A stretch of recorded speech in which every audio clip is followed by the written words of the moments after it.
एक गांव में सुरेश नाम का एक आलसी आदमी रहता था, जो कि कम मेहनत करके ज्यादा पैसे कमाना चाहता था। तुम्हारे लालच की वजह से हमारा सब कुछ बिक गया और हमें इस छोटे से घर में आकर रहना पड़ रहा है। जल्दी से कोई अच्छा सा काम ढूंढ लो, जिससे कम से कम हम अपना जीवन यापन तो ठीक से कर सकें। अरे तुम चिंता क्यों करती हो? है?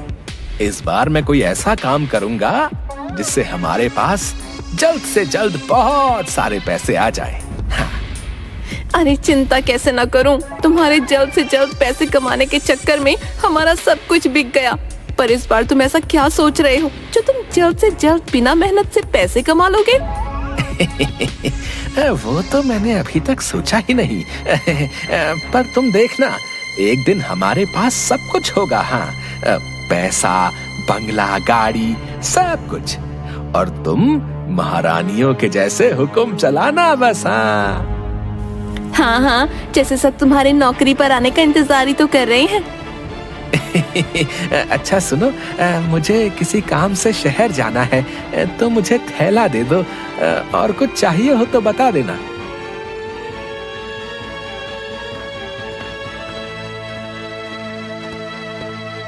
अरे अब तो मैं बहुत ही थक गया हूँ। चलो, ये पास में बगीचा है, यहीं पर जाकर थोड़ा आराम कर लेता हूँ। सुरेश बगीचे में आराम करने लगता है।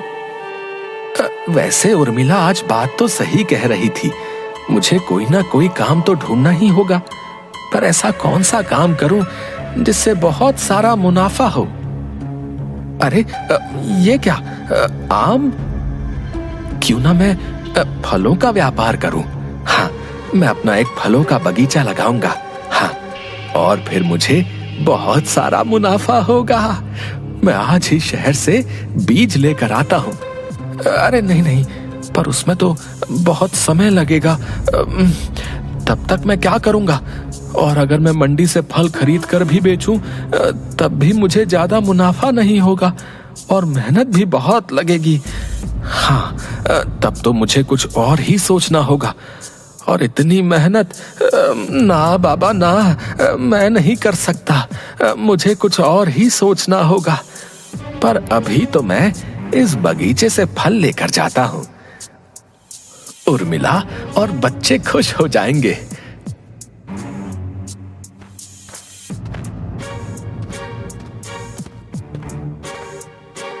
अरे उर्मिला, बंकू, देखो मैं तुम्हारे लिए क्या लेकर आया हूँ। अरे वाह पिताजी, आप मेरे लिए इतने सारे फल लेकर आए हो। रात में सुरेश पलंग पर लेटा होता है, तभी उसे एक तरकीब सूझती है। क्यों ना मैं सभी पेड़ों पर से फल तोड़कर बेचना शुरू करूं। और वैसे भी एक पेड़ पर इतने सारे फल होते हैं, मैं तो तोड़ भी लूंगा तो किसे पता चलेगा। हाँ, मैं कल से ही ये काम शुरू करूंगा। हाँ। अरे उर्मिला, मैं आज से एक नया काम शुरू करने जा रहा हूँ। जाओ, मेरे लिए दही शक्कर तो लेकर आओ। हाँ, वो सब तो ठीक है, पर तुम ऐसा कौन सा काम करोगे? अरे तुम आम खाओ, है? गुठलियां क्यों गिन रही हो? सुरेश एक सुनसान बगीचे में कुछ फल तोड़ने के लिए जाता है। चलो, आज का काम तो अच्छे से हो गया और कोई दिक्कत भी नहीं आई। अरे कुत्ते, ये कुत्ते यहाँ क्या कर रहे हैं? भागो भागो यहाँ से, हुश हुश। तभी कुत्तों से बचकर सुरेश भागने लगता है। जैसे तैसे उनसे बचकर वो घर पहुँचता है। आज तो बाल बाल बच गया, नहीं तो ये कुत्ते मेरी जान ही ले लेते। अरे उर्मिला, दरवाजा खोलो भाई। अरे ये क्या हालत बना कर आए हो और किससे मार खा कर आए हो? बताओ, ऐसा क्या काम कर रहे हो जो लोगों की मार खानी पड़ रही है? अरे वो मेरे पीछे कुत्ते पड़ गए थे, उनसे बचकर आया हूँ। अब हटो यहाँ से, तुम्हें तो मेरी कुछ पड़ी ही नहीं है। अरे अब मैं ऐसा क्या करूँ जिससे कि मैं अमीर बन जाऊं?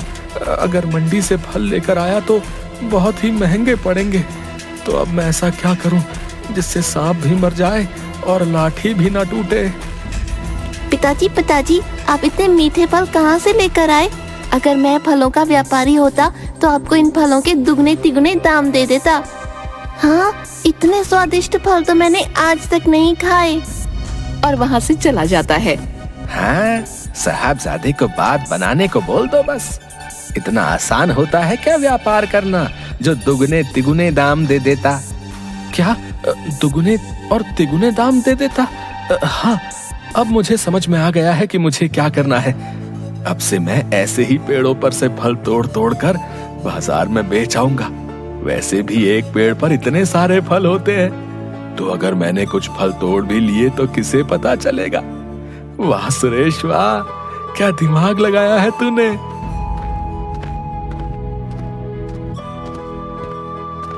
फिर सुरेश एक बगीचे में से कुछ फल तोड़कर बाजार में बेच आता है।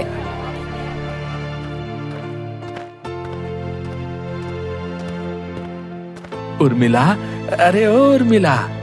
अरे क्या हुआ? कोई कुबेर का खजाना हाथ लग गया है क्या, जो इतने चहक रहे हो? खजाना ही हाथ लगा है समझ ले। तू बोल रही थी ना कि घर का खर्चा बहुत मुश्किल से चलता है।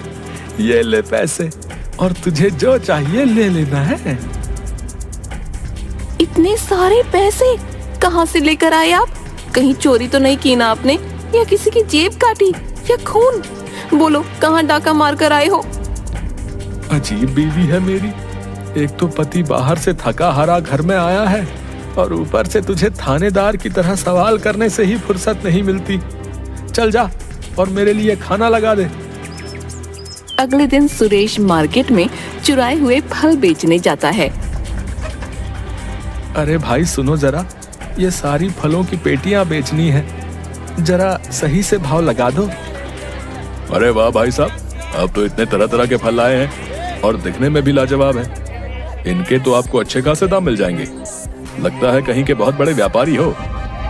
ज्यादा बकैती मत करो हमारे सामने, समझे? और चुपचाप अपना काम करो।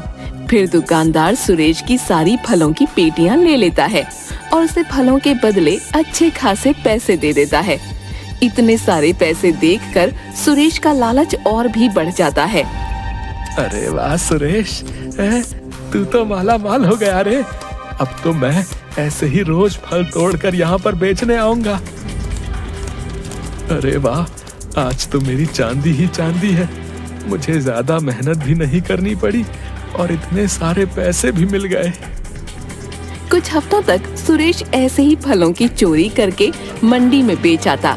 उसे इन सब से बहुत ज्यादा फायदा होने लगा, तो उसका लालच और भी बढ़ने लगा। ऐसा कौन सा काम करने लगे हो आप आजकल, जो रातों रात इतने पैसे कमा लाते हो? कहीं कोई गलत काम तो शुरू नहीं कर दिया ना आपने? अरे मैंने तुझे कहा था ना कि मैं कोई ऐसा काम करूंगा जिससे हम बहुत जल्दी अमीर हो जाएंगे। अब सुरेश की हालत में बहुत सुधार आ जाता है। वो एक बड़ा मकान ले लेता है। अरे सुरेश भाई, क्या बात है? कोई लॉटरी वाटरी लगी है क्या, जो इतनी जल्दी इतना बड़ा मकान ले लिए? हाँ भाई, बस यही समझ लो कि लॉटरी ही लगी है मेरी है। गांव के कुछ लोग खड़े होकर उसके बारे में बातें कर रहे थे। अरे भाई, तुम्हें ऐसा नहीं लगता कि मेरे बगीचे से फल बहुत कम हो रहे हैं? क्या तुम्हें भी ऐसा ही लगता है? हाँ, बात तो सही कह रहे हो भैया, लग तो मुझे भी ऐसा ही रहा है। कहीं ऐसा तो नहीं कि हमारे फल कोई चोरी कर रहा है? क्या भाई, तुम भी बिना सर पैर की बातें करते हो हैं? तुमने फलों को गिनकर रखा था क्या, जो कह रहे हो कि चोरी हो गए? और वैसे भी अभी तो तुम्हारे बगीचे में बहुत सारे फल नहीं पके हैं। कोई इन कच्चे फलों को चोरी क्यों करेगा भला? तुम ही बताओ, ये तो खाने में भी बेस्वाद ही लगेंगे।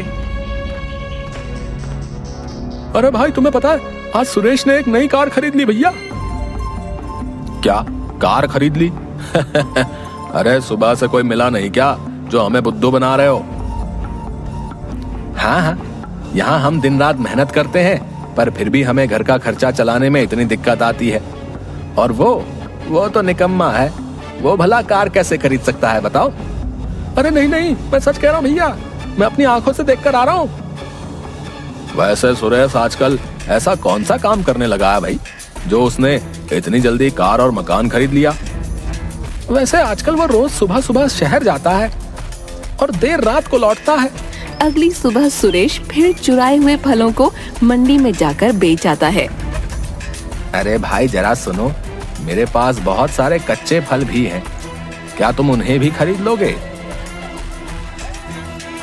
नहीं भाई, कच्चे फल तो हम नहीं लेते क्योंकि वो ज्यादा बिकते नहीं हैं और ज्यादा स्वादिष्ट भी नहीं लगते। पर हाँ, मैं तुम्हें उन्हें पकाने की एक तरकीब बता सकता हूँ। अरे भाई बताओ बताओ।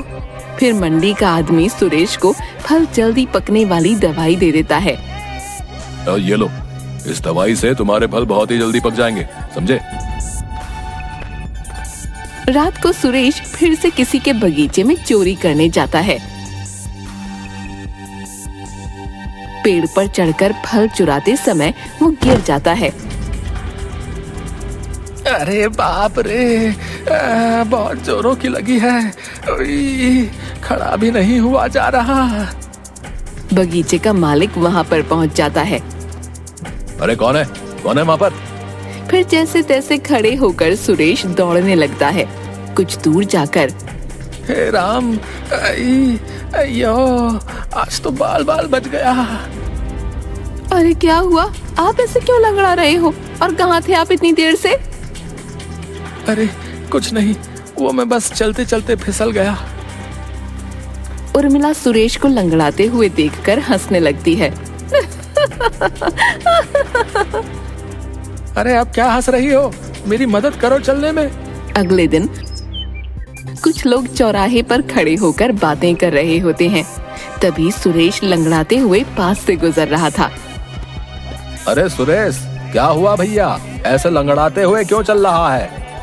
अरे कुछ नहीं भाई, वो कल चलते चलते पैर फिसल गया था तो लग गई। रतन को सुरेश पर शक होता है। ये सुरेश तो कल रात वाले चोर जैसे ही चल रहा है। कहीं ऐसा तो नहीं कि सुरेश ही मेरे फलों की चोरी कर रहा था? पर अगर मैं ऐसे ही कहूंगा तो कोई भी मेरी बात पर विश्वास नहीं करेगा और सुरेश भी कोई ना कोई बहाना बना देगा। मुझे इसे रंगे हाथों पकड़ना होगा। मुझे कुछ ना कुछ तो सोचना ही होगा। रात को सुरेश फिर से रतन के बगीचे में चोरी करने के लिए पहुंच जाता है। आज तो मैं इसके बगीचे से बहुत सारे फल तोड़ दूंगा, ताकि मुझे बार बार ऐसे मेहनत करने की जरूरत ही ना पड़े। और वैसे भी आज तो मैं फलों को पकाने वाली दवाई भी तो लेकर आ गया हूँ, तो बस उसे इन कच्चे फलों में डाल दूंगा।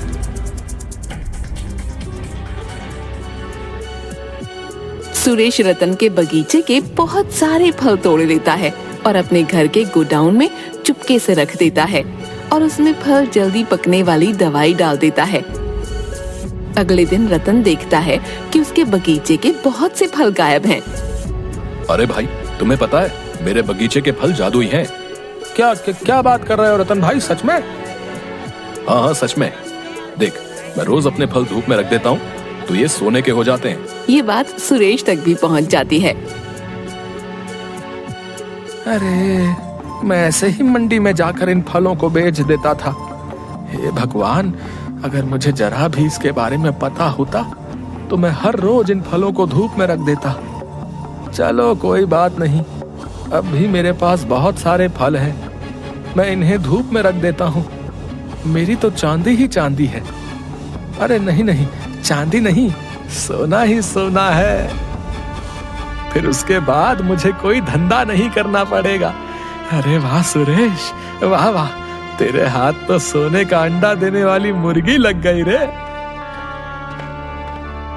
इंस्पेक्टर साहब, गिरफ्तार कर लीजिए इस चोर को। इसकी वजह से मेरा और इन गांव वालों का बहुत सारा नुकसान हुआ है। अरे क्या बात कर रहे हो तुम? अरे तुम मुझ पर ऐसे चोरी का इल्जाम नहीं लगा सकते। और तुम्हारे पास क्या सबूत है कि ये फल तुम्हारे हैं? मुझे पता था कि तुम अपना गुनाह कबूल नहीं करोगे, इसलिए मैंने सारे फलों पर यह निशान बना दिया था। कल मेरे बगीचे में जो चोर था वो पेड़ पर से गिर गया था और वो उस तरह लंगड़ा रहा था जैसे आज सुबह तुम लंगड़ा रहे थे। इसका मतलब साफ है कि मेरे और गांव के लोगों के फल तुम ही ने चुराए हैं। अब तुम खुद अपना गुनाह कबूल करते हो या पुलिस कबूल करवाए? सुरेश, मुझे आपसे ये उम्मीद नहीं थी कि आप चोरी करेंगे। मैं बार बार आपसे पूछती रही कि ऐसा कौन सा काम कर रहे हो जो इतनी जल्दी पैसा कमा लेते हो, पर आप हर बार मेरी बातें टाल देते थे। आपके लालच की वजह से आज ये दिन भी देखना पड़ रहा है। क्या सीखेगा बंकू आपको देखकर? चोरी करना। मुझे माफ कर दो उर्मिला, मैं भी क्या करता। मुझे पैसे कमाने का इससे आसान तरीका और कोई नहीं मिला। अगर मेहनत करके आप मुझे 2 वक्त की रोटी भी खिला देते तो मैं खुश रहती, पर ऐसे चोरी का मुझे 1 रुपया भी गंवारा नहीं। मैं ये आपका बंगला, गाड़ी सब छोड़कर मेरे इस पुराने घर में फिर से जा रही हूँ। सुरेश, तुम्हारे लालच की वजह से मेरा और इन सारे गांव वालों का बहुत ही ज्यादा नुकसान हुआ है। अब उसका भुगतान कौन भरेगा? मुझे माफ कर दो भाई, अपने लालच की वजह से मुझे कुछ समझ में नहीं आ रहा था, पर अब मुझे अपनी गलती का एहसास हो गया है। मुझे एक और मौका दे दो, मैं कभी भी गलत काम करके पैसा नहीं कमाऊंगा। सुरेश अपनी गलती पर बहुत ज्यादा शर्मिंदा हो जाता है। तुम्हें देखकर तो दया छोड़ो, 2 थप्पड़ और मारने का मन करता है, लेकिन तुम्हारी बीवी और बच्चों पर दया कर रहे हैं। अगर आइंदा कोई ऐसी हरकत की तो माफी का कोई मौका नहीं मिलेगा, याद रखना। हाँ भैया, मैं वादा करता हूँ कि मैं मेहनत करके ही कमाऊंगा और अब से जल्दी पैसे कमाने के बारे में नहीं सोचूंगा भैया।